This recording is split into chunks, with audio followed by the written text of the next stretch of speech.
आप सबों को मेरा नमस्कार। आज की वार्ता की श्रृंखला में मैं फिर से अमेरिका में जो H1B वीज़ा पर जो लोग काम कर रहे हैं, तो किस तरह उन लोगों पर फिर से उनकी नौकरियों पर जो संकट आई है, उसके बारे में मैं चर्चा कर रहा हूँ। इसके पहले भी मैंने H1B पर डिटेल्ड 2-3 वीडियो बनाया था, जिसमें जो 2020 में जिस समय ट्रंप अमेरिका के राष्ट्रपति थे और जो मई जून के 2020 के महीने में जब ऐसा हुआ था कि अगर हमें अमेरिकन ट्रंप सरकार ने, चूँकि उस समय ने जॉब क्राइसिस के कारण कोरोना से जो स्थिति पैदा हुई थी, तो उन्होंने क्लियर कट कहा था कि अगर जॉब मिल जिनका खो गया है और 60 डेज़ के अंदर अगर वो नया जॉब नहीं पाते हैं, तो फिर वो अमेरिका में नहीं रह सकते हैं। और कई तरह के उन्होंने H1B वीज़ा को सस्पेंड करना, फिर वो जो ग्रीन कार्ड होल्डर्स के लिए जो ये था उस आज़ादी पर बैन लगाया था। तो उससे स्थिति काफ़ी चिंताजनक उस समय हुई थी और उन्होंने कहा था कि 30 डेज़ के बाद हम वीज़ा की समीक्षा करेंगे। फिर इसी तरह मैंने EAD जो होता है एम्प्लॉयज़ ऑथराइजेशन डॉक्यूमेंट, जो H1B के जो डिपेंडेंट होती है उनकी वाइफ, उनको H4 वीज़ा होता है, उसके आधार पर उन लोग को जो वर्क करने का एक ये रहता है कि, तो उस पर भी बैन अमेरिका राष्ट्रपति ने लगाया था कि जो EAD जो उन लोग को निर्गत किया जाता है, तो वो उसका रिन्यूअल नहीं होगा। तो कई तरह के इस पर मैंने वीडियो बनाया था। अभी फिर इसी तरह की स्थिति जो फिर से आ गई है, चूँकि कोरोना का सेकेंड वेव पूरे अपने इंडिया के साथ साथ वर्ल्ड के अमेरिका और अन्य देशों में भी है। तो इसी पर आज का फिर जो H1B वीज़ा पर जो इस नौकरी पर जो संकट आए हैं और जो मुश्किलें भारतवासियों को वहाँ सहना पड़ रहा है, तो उसी के बारे में आज का वीडियो है। आइए हम इस पर चर्चा करते हैं। तो हम ये जान ही रहे हैं कि कोरोना महामारी के कारण अमेरिका में रह रहे भारतवासियों की नौकरियां जा रही हैं, और अब जो H1B वीज़ा जिनके पास है उनके पास दो ही ऑप्शन बच जाते हैं। या तो पहला वो नया नौकरी ढूंढें और वीज़ा जो है उसकी पीरियड को बढ़वाएं, या दूसरा फिर अमेरिका छोड़कर चले जाएं। तो इसमें यही दो ऑप्शन है, क्योंकि आपकी नौकरी तो चली गई है। लेकिन ऐसे तो ग्रेस पीरियड इसमें जो मिलता है बहुत लिमिटेड रहता है, और इस दौरान नौकरी ढूंढना अनिवार्य रहता है। पर चूँकि लेकिन जो कोरोना पेंडेमिक जो आया हुआ है, उसके कारण अमेरिका की अर्थव्यवस्था जो है चरमराई हुई है, और वहाँ खुद अमेरिका में जो वहाँ के टेक वर्कर्स हैं, वो लोग उन लोग का भी अलग से कहना है कि करीब 2-3 करोड़ वैसे अमेरिकन लोग हैं जो उन लोग भी जॉबलेस हुए, और लोग कहते हैं कि H1B वीज़ा के कारण उनकी नौकरी पर संकट आए हैं। तो इस कारण अभी जो H1B वीज़ा जिनकी नौकरी चली गई है, वो उनकी स्थिति ऐसे हो गई है कि भाई वो अमेरिका छोड़कर जाने को लगभग बाध्य हो रहे हैं, क्योंकि दूसरी कोई उनके पास विकल्प नहीं है। स्थिति तो ऐसी हो गई है कि कई ऐसे इंडियन जो प्रोफेशनल्स हैं और जो उनका जॉब छूट गया है, तो वो अब चूँकि उनको वहाँ पर क्या करेंगे, जो तो चूँकि वहाँ उनका अनएम्प्लॉयड हैं वो, तो उनको अपना सामान आदि जो है वो बेचना पड़ रहा है। सो ऐसे में जो स्थिति ऐसी बन गई है कि वो क्या करें उन्हें समझ में नहीं आ रहा है।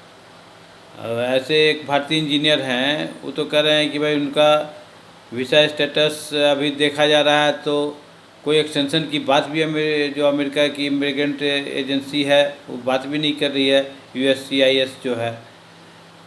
तो ऐसा अब तो मैं बताया ही कि जो ऐसे जो इंडिया से ही H1B वीज़ा सबसे अधिक है, लेकिन दुनिया के अन्य देशों से भी H1B वीज़ा पर लोग अमेरिका पहुंचते हैं और भारतीय इसमें सबसे अधिक हैं। तो इस तरह अभी जो नौकरी लोग का जा रहा है उससे एक अनिश्चितता का माहौल बना हुआ है, और इस कारण अगली नौकरी कब मिलेगी नहीं मिलेगी इसकी कोई स्कोप न देने कारण तो वहाँ भारतीय जो हैं वो काफ़ी असमंजस की स्थिति में हैं।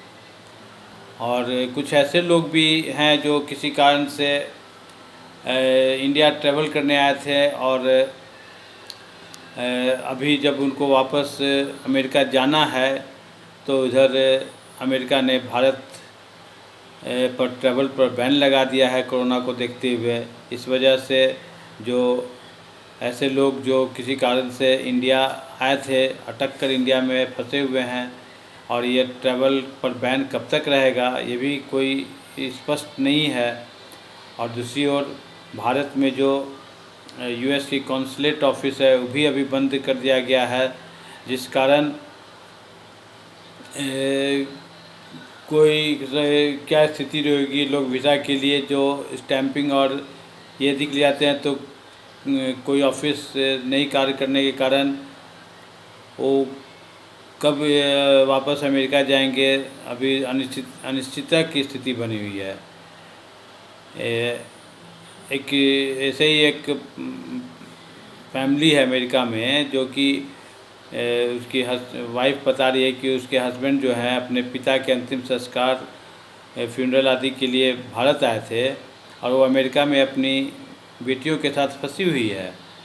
जो कॉन्सुलेट ऑफिस जिसका अभी जो बंद है उस कारण उन्हें कुछ पता नहीं है कि कब उनके हस्बैंड आएंगे, और ऐसे में वो काफ़ी दिक्कतों का वो सामना कर रही है। सो ऐसे प्रतिबंध में जो नॉन इमिग्रेंट्स जो हैं ऐसे लोग को काफ़ी दिक्कतों का सामना करना पड़ रहा है। और नॉर्मली इस तरह का प्रतिबंध आज अगर पहले का इतिहास देखें तो सालों सालों तक ऐसा प्रतिबंध रहा है। तो ऐसे में तो काफ़ी लोग माने दिक्कत में पड़ गए हैं। भारत में जो लोग अभी आए हुए हैं वो कॉन्सुलेट ऑफिस से कोई संपर्क नहीं कर पा रहे हैं। अभी कुछ जो अमेरिका में नौकरी करते थे उसी में से एक इंजीनियर जो हैं भारत में अभी आए हुए हैं, और वो कॉन्सुलेट ऑफिस बनने के कारण अपने वीज़ा पर मुहर नहीं लगा पा रहे हैं। हालांकि उनकी नौकरी है लेकिन इंडिया से वो ट्रैवल बैन होकर जा नहीं पा रहे हैं, तो इससे उनकी नौकरी पर संकट आ गया है। तो इधर मुंबई में भी जो कमर्शियल कॉन्सुलेट ऑफिस है वो भी बंद कर दिया गया है, जिस कारण कोई भी लोग अमेरिका आदि जाने के लिए जो वीज़ा पर स्टैंपिंग होता है वो नहीं करा पा रहे हैं। तो इस कारण जो स्थिति बन गई है, कुछ लोग का तो जॉब के कारण जो स्थिति जॉब हट लॉस होने के कारण जो स्थिति है वो अमेरिका में फंसे हुए हैं। कुछ ऐसे लोग हैं जो किसी कारण से भारत आए हुए थे, ट्रैवल बैन के कारण वो भारत में फंसे हुए हैं, और उनका कुछ परिवार इंडिया में है, कुछ परिवार अमेरिका में है, और उन लोग मैंने इस तरह की स्थिति से काफ़ी अनिश्चितता की माहौल और दिक्कतों का सामना कर रहे हैं। तो ये जो अभी H1B वीज़ा पर फिर से जो संकट के बादल छाए हैं उस पर क्या अगली स्थिति होगी, हम अपने भारतीय सरकार से हम ये आशा करते हैं कि इस पर ज़रूर वो कुछ अमेरिकन सरकार से बात करें और कैसे स्थिति सामान्य हो, और ताकि जो कॉन्सुलेट ऑफिस जो अमेरिका का इंडिया में है वह खुले और कम से कम जो फंसे हुए लोग हैं वो अपना ट्रैवल कर सकें। क्योंकि हम एक्सीजेंसीज को देखते हुए आना जाना केस टू केस ये अलाउ किया जाना चाहिए। तो ये मैंने जो आज H1B वीज़ा पर जो फिर से स्थिति जो था जॉब खोने के कारण और जो कुछ लोग भारत किसी कारण से आए हुए थे अमेरिका से, उनकी जो कॉन्सुलेट ऑफिस बंद के कारण जो दिक्कत है उस पर मैंने चर्चा किया। तो निश्चित रूप से स्थिति थोड़ा सा क्रिटिकल है और इस पर अपने सरकार को भी ज़रूरत है कि वह इस पर कोई कार्रवाई करे। हालांकि एक इसी में एक अच्छी खबर ये भी है कि ब्रिटेन सरकार ने एक इमिग्रेटेंट पॉलिसी पर भारत और ब्रिटेन ने एक जॉइंट सिग्नेचर किया है, जिसके अंतर्गत भारतीयों को वर्क वीज़ा जो है उसमें एक्सटेंशन होगा और इमिग्रेशन और ट्रैवल आदि समझौते पर भारत और ब्रिटिश के जो यूथ हैं 2 साल तक एक दूसरे के देश में इंडिया से ब्रिटेन और ब्रिटेन के लोग इंडिया में आके रह सकते हैं और काम कर सकते हैं। हालांकि कुछ जो इलीगल माइग्रेंट्स जो को बिना परमिशन के जो रह रहे थे उसको वापस भेजने में दोनों देश इसमें स्टेप उठाएगी। इससे क्या होता है, इससे भारत में कोई अपराध कर ब्रिटेन में रह रहे थे तो ऐसे लोग को वापस लाया जाएगा। और ब्रिटेन इस संदर्भ में ब्रिटेन के जो प्राइम मिनिस्टर हैं बोरिस जॉनसन और अपने भारत के प्रधानमंत्री नरेंद्र मोदी दोनों एक ऑनलाइन सम्मेलन में जुड़े इस तरह के जो स्थिति है उस पर उन लोग वार्ता किए हैं। देखिए ये अगर इस पर और थोड़ा सा लिबरलाइज्ड समझौता हो तो कम से कम ब्रिटेन में जाके हमारे यूथ काम कर सकते हैं। तो एक रास्ता बन रहा है। तो मैं आज की वार्ता चूँकि H1B वीज़ा से रिलेटेड जो स्थिति थोड़ा सा क्रिटिकल उस पर चर्चा किया। मैं आशा करता हूँ कि मैंने जो आप लोग से चर्चा किया वह आप लोग के लिए इन्फॉर्मेटिव रहा होगा। इसी के साथ मैं आज की चर्चा समाप्त करता हूँ। आप सबों को मेरा धन्यवाद।